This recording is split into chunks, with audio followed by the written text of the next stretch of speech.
Hey there, Alyssa. I'm really sorry for leaving you alone all this time. Mommy and Daddy are here now, and we're going to be together from now on, sweetie. Alyssa and I were completely shocked when my brother and his wife suddenly showed up out of the blue.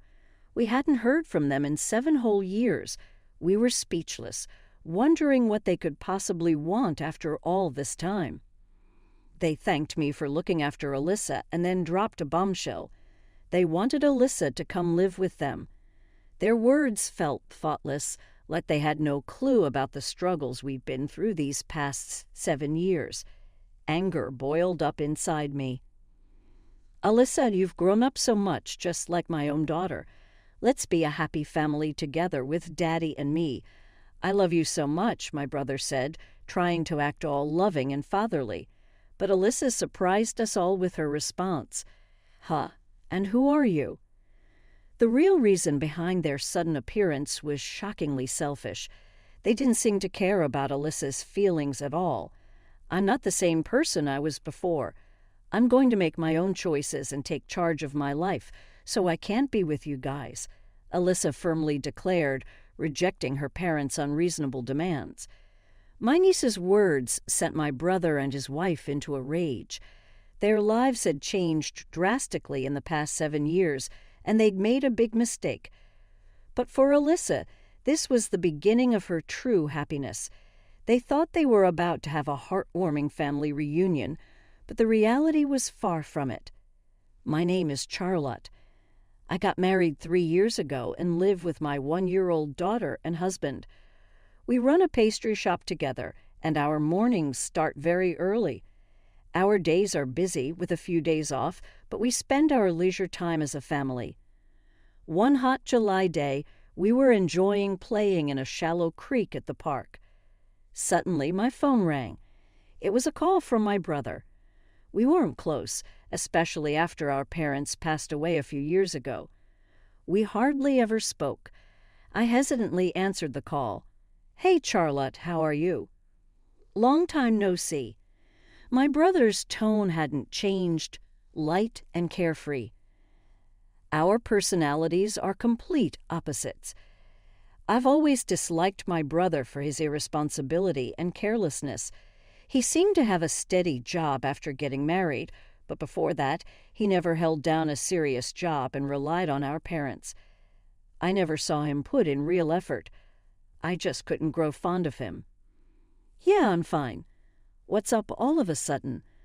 After high school, I went to culinary school, then trained under a renowned pastry chef, and finally opened my own shop.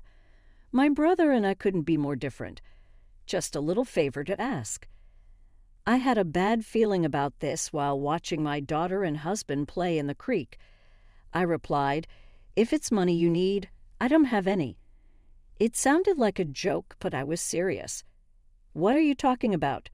I would never ask my sister for money. He laughed heartily on the other end of the phone.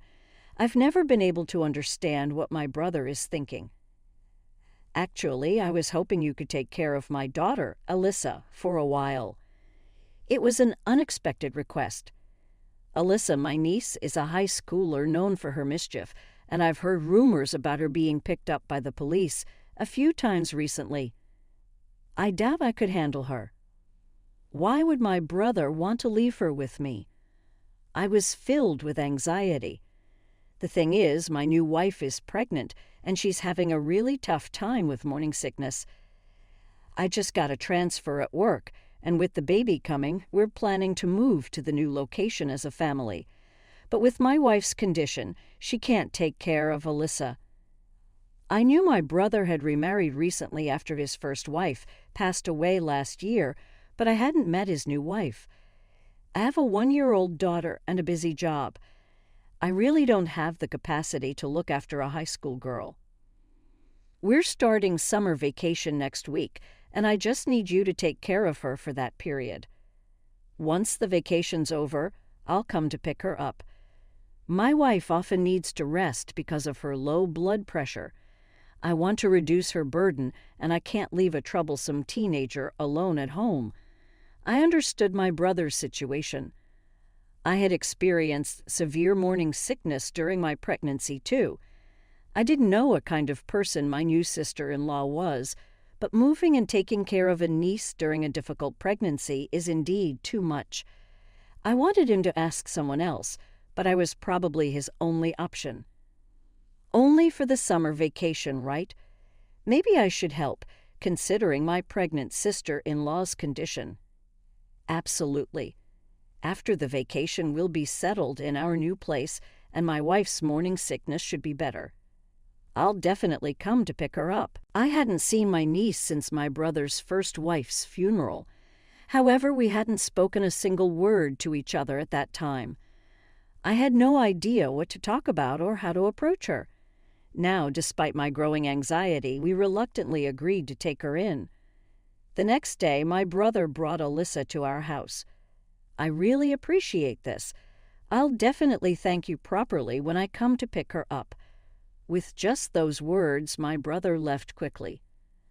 Alyssa stood at the entrance, looking down, not trying to make eye contact.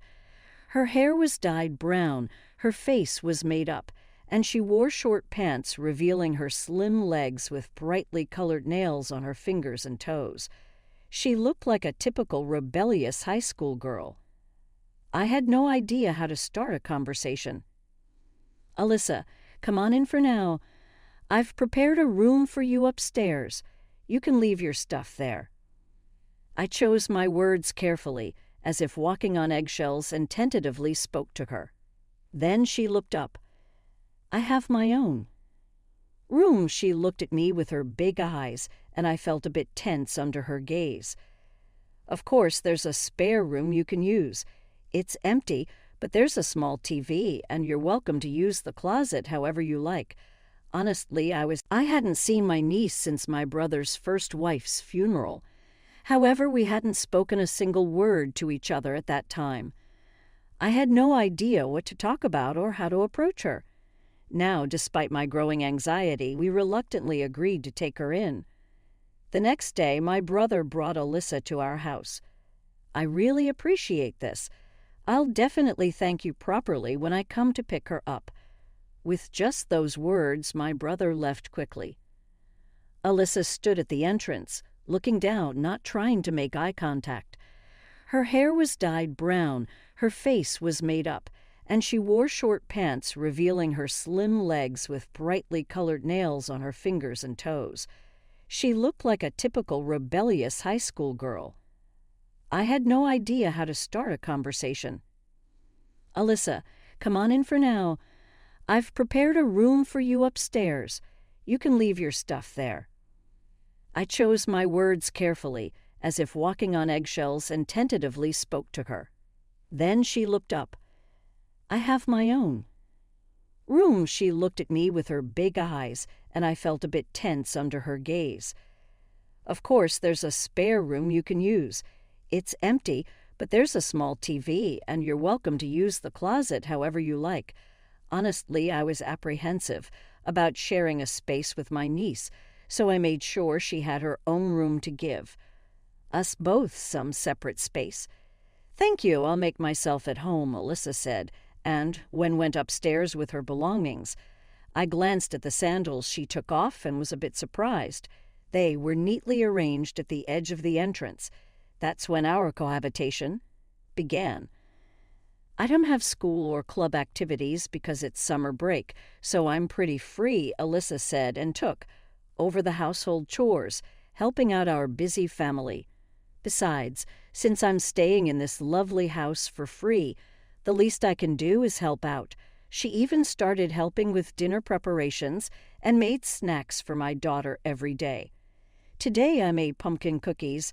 They're additive-free and low in sugar, so they're safe for her to eat a lot.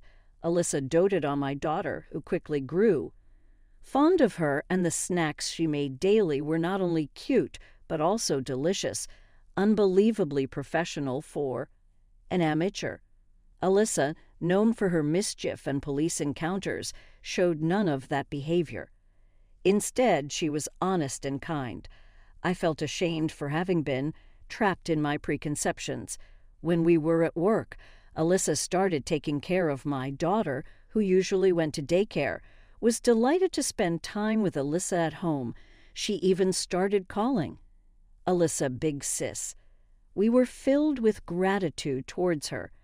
Why would such a kind and responsible niece get into trouble with the police? Curious, I decided to ask her. Suddenly, Alyssa became silent and looked down. Her expression was sad. It seemed like she was hiding something. Then slowly she looked up and quietly began to reveal her past to me. The past this 15-year-old girl carried was far beyond my imagination, filled with sadness and hardship. Alyssa told me about the loss of her beloved mother to illness when she was in middle school. However, it was a disease that might have been cured if it had been properly treated early on. Her mother, my brother's wife, suffered in silence, unable to make my brother understand her illness. Alyssa had harbored resentment towards her father, my brother, for this. My real mom was so kind and taught me so many things. She taught me cooking and even manners so I wouldn't embarrass myself in society. I remembered the neatly arranged sandals Alyssa had left on her first day at our. Then suddenly she was brought to my place, feeling completely abandoned by her uncle and aunt. However, with us, Alyssa began to rediscover her true self. I remember hugging her as she talked about her past with a fleeting smile. That's why she was so happy when we prepared a room for her, giving her a place where she belonged. But over time, she only used her room for sleeping. At night, she spent most of her time playing with my daughter in the living room or helping me.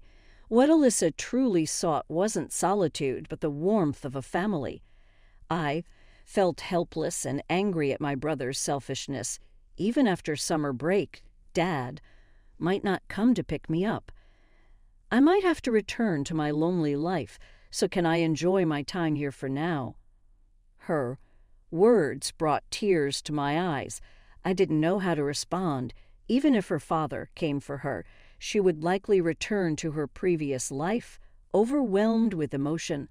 I just held her close, and on the last day of summer break, her fears came true. Her father didn't show up.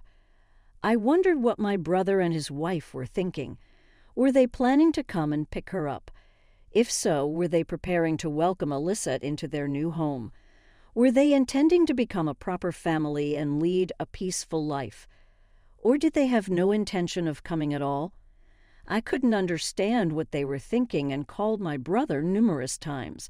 However, no matter how many times I called, he never answered. How selfish can he be? My frustration was growing. Meanwhile, Alyssa was quietly packing her things. Was she planning to leave today, but she had nowhere to go? I couldn't let her go back to the dangerous streets at night. Alyssa, stay one more night with us, I said. I can't get in touch with your dad, and you have nowhere to go, right? Then Alyssa, who had been silently packing, looked up and showed a bright smile. It seemed like her eyes were reflecting the light from the fluorescent lamps, probably tears. That night, I discussed it with my husband. We couldn't let Alyssa go, and we couldn't trust my brother and his wife. We wanted to take Alyssa in and live with her. My husband nodded in agreement with my thoughts. The next morning, we told Alyssa our decision. What? I stay here? I don't have to go back to that family. Alyssa's face was filled with joy, and she cried tears of happiness. Seeing her like this, I made up my mind. I would become her mother, I thought, as I firmly held Alyssa's hands. You can stay here forever, I said. At that moment, we became a family, and then the new school term started. Alyssa dyed her hair back to black, stopped wearing makeup and doing her nails, and went to school every day. When she came home, she would immediately start making snacks for my daughter. Her skills were excellent, so we decided to try selling Alyssa's homemade vegetable cookies at our store. They became very popular as healthy snacks and sold out quickly. My mom used to bake cookies for me. I loved the sweet smell from the oven, I reminisced, and often helped her. She was very interested in the sweets we made, so on weekends, we enjoyed baking with Alyssa. Wow, it smells so good. My daughter always came to the kitchen and couldn't resist sneaking some whipped cream and other treats. Alyssa laughed heartily at my daughter's actions. With our advice, Alyssa's baking skills improved rapidly. After graduating from high school, Alyssa enrolled in a pastry school, then gained experience at a famous bakery. I wholeheartedly supported Alyssa as she walked the same path as me. After completing her apprenticeship, Alyssa, who had worked tirelessly in our shop from morning till night with her savings, finally achieved her dream of independence. "Thank you, Mom, Dad, for everything," Alyssa said, a little embarrassed, and smiled. "Congratulations, you've worked hard. Let's continue to strive together as sister shops," I said, setting goals for ourselves.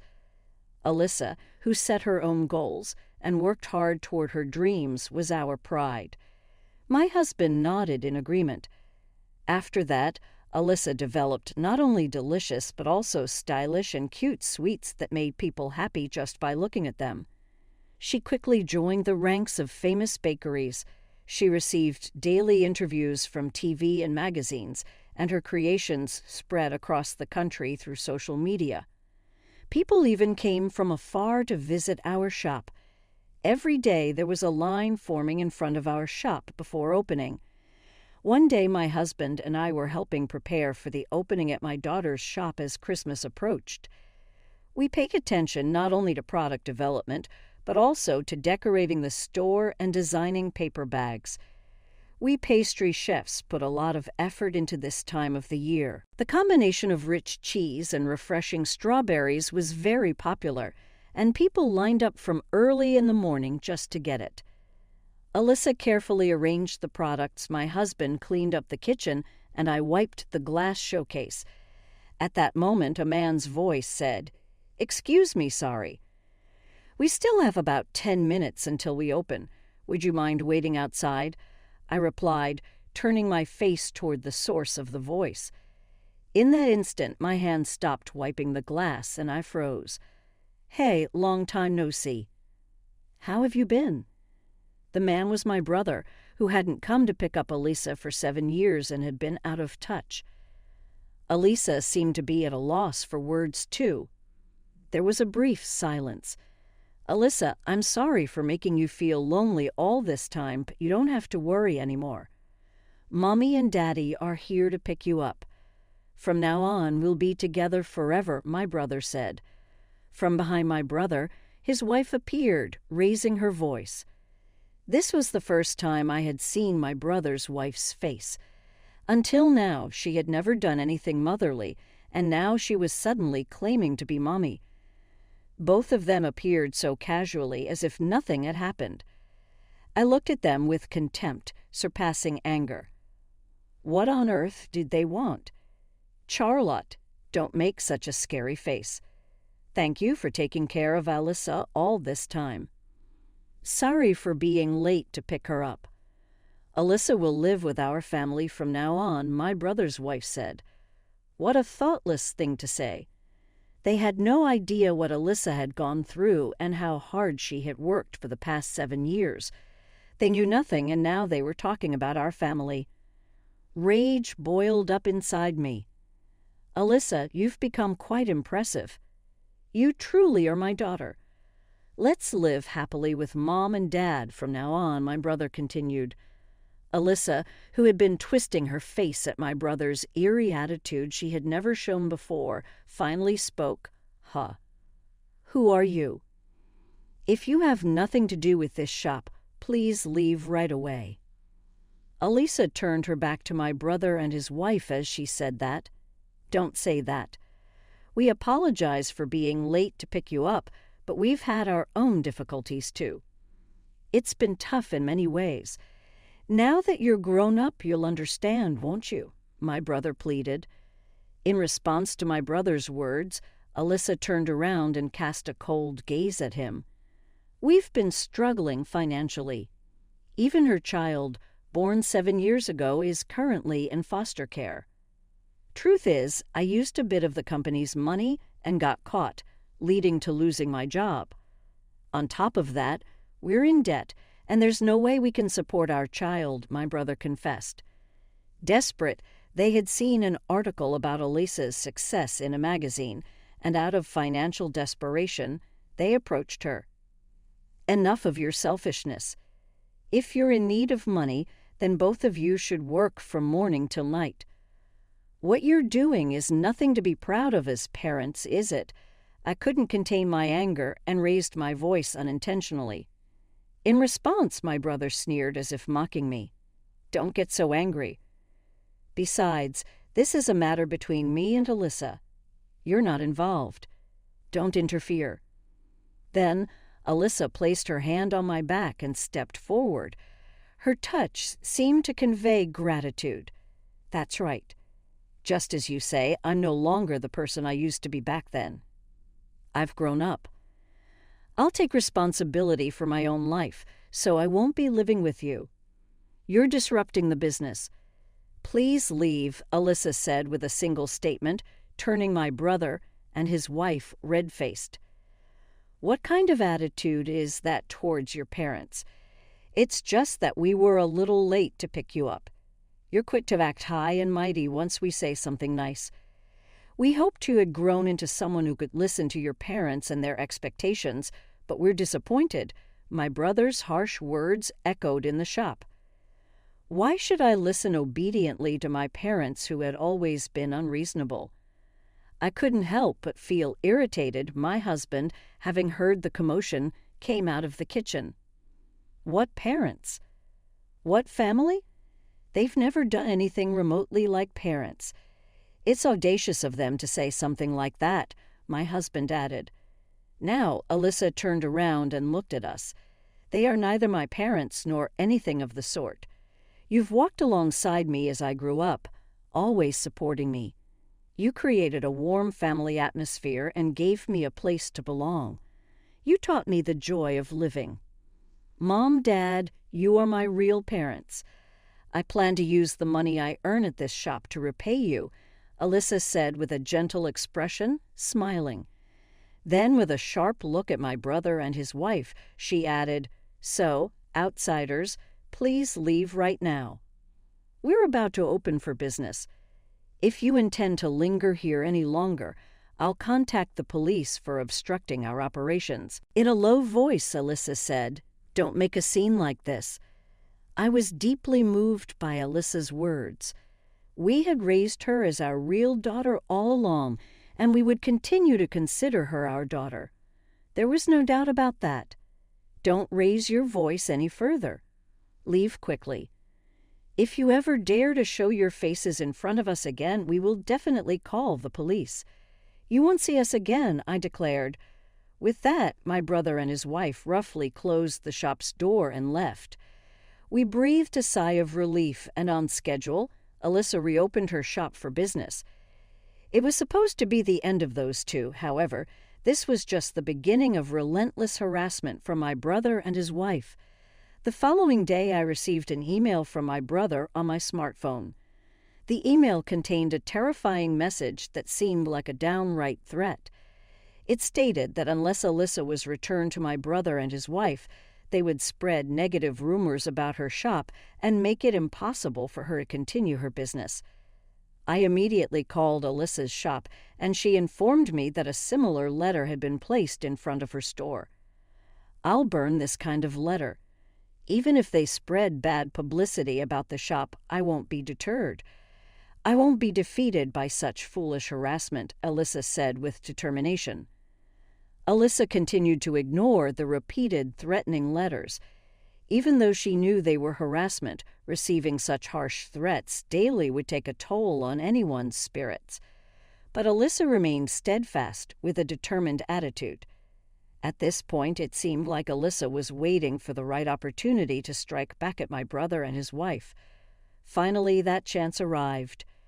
One day, a journalist who had previously featured Elisa in a magazine visited her shop. They had received a tip about Elisa and came to verify the truth. The tipster had accused Alyssa of abandoning her parents who had supported her throughout her life once she became famous as a pastry chef. The tip also claimed that Alyssa had profited from cakes developed using her parents' ideas, keeping all the money for herself. Even when her parents were in financial distress, Alyssa was shocked.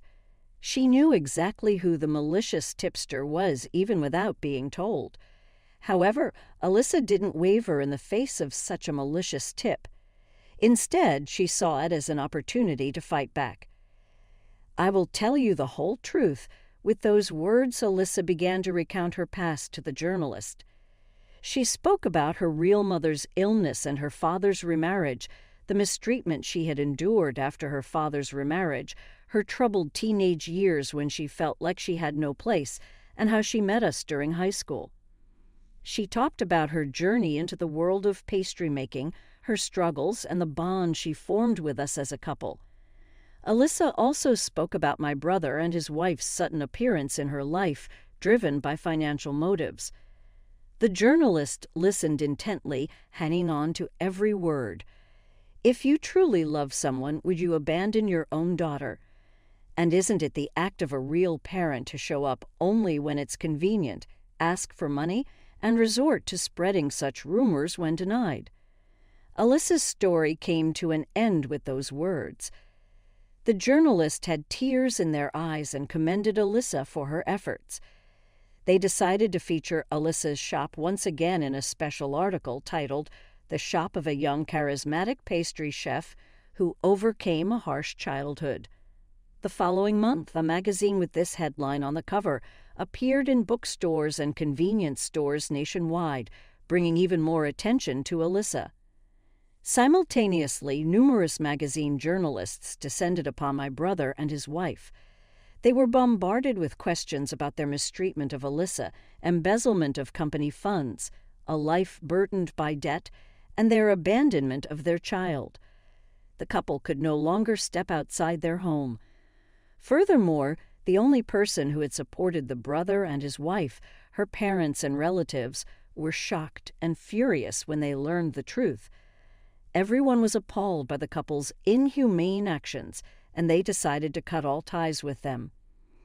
My brother and his wife found themselves isolated from society, living a quiet life while constantly worrying about the public's judgment. We thought that Alyssa's retaliation had come to an end and peace had returned to our lives. However, our battle was far from over. At this point, my brother and his wife had begun harboring incomprehensible resentment towards her mom. All the shop's windows were broken. There were glass shards everywhere inside. One morning, I received a call from Melissa. What a terrible act of harassment! Immediately, I thought of my brother and his wife. "Alyssa, don't touch anything. It's dangerous. Call the police right away. I'm heading over there now." There were security cameras installed inside the shop. The culprit should be easily identifiable. I rushed to Alyssa's shop.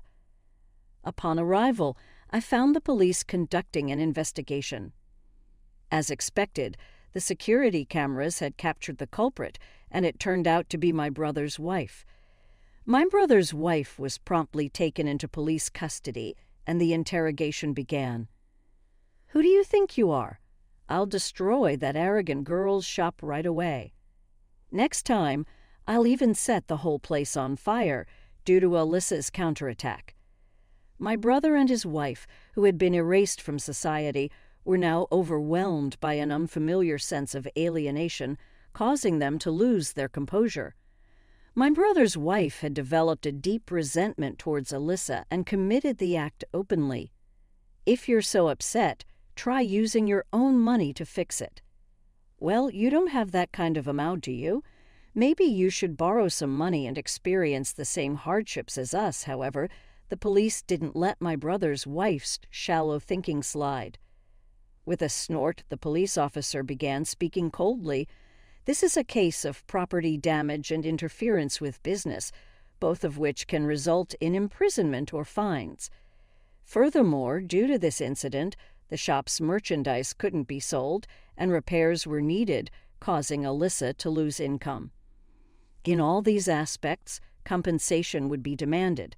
At this point, she finally realized the gravity of her actions. Her arrogant attitude changed, and she suddenly became smaller in demeanor.